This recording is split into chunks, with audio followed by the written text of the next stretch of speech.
मार्च 1865 रोजी यमुना म्हणून झाला. मी 9 मुलापैकी 5वी होते.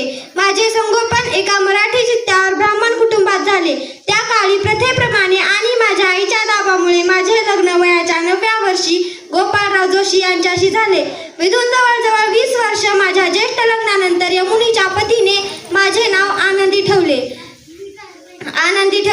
गोपाळरावांनी कल्याणमध्ये टपाल कारकुनी म्हणून काम केले. नंतर अलिबाग येथे बदली झाली. नंतर कोल्हापूर येथे बदली झाली. वयाच्या 14व्या वर्षी आनंदीबाईंनी एका मुलाला जन्म दिला. वैद्यकीय सेवा आभारी फक्त 10 दिवस जगल्या.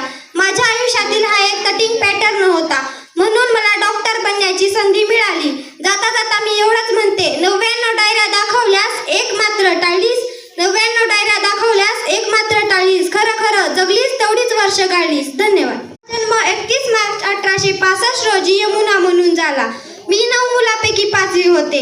माझे संगोपन एका मराठी चित्त्यावर ब्राह्मण कुटुंबात झाले. त्या काळी प्रथेप्रमाणे आणि माझ्या आईच्या दाबामुळे माझे लग्न वयाच्या 9व्या वर्षी गोपाळराव जोशी यांच्याशी झाले. विधून जवळजवळ 20 वर्ष माझ्या ज्येष्ठ लग्नानंतर यमुनीच्या पतीने माझे नाव आनंदी ठेवले. गोपाळरावांनी कल्याणमध्ये टपाल कारकुनी म्हणून काम केले. नंतर अलिबाग येथे बदली झाली. नंतर कोल्हापूर येथे बदली झाली. वयाच्या 14व्या वर्षी आनंदीबाईंनी एका मुलाला जन्म दिला. वैद्यकीय सेवा आभारी फक्त 10 दिवस जगल्या. माझ्या आयुष्यातील हा एक कटिंग पॅटर्न होता, म्हणून मला डॉक्टर बनण्याची संधी मिळाली. जाता जाता मी एवढंच म्हणते, 99 डायऱ्या दाखवल्यास एक मात्र टाळलीस.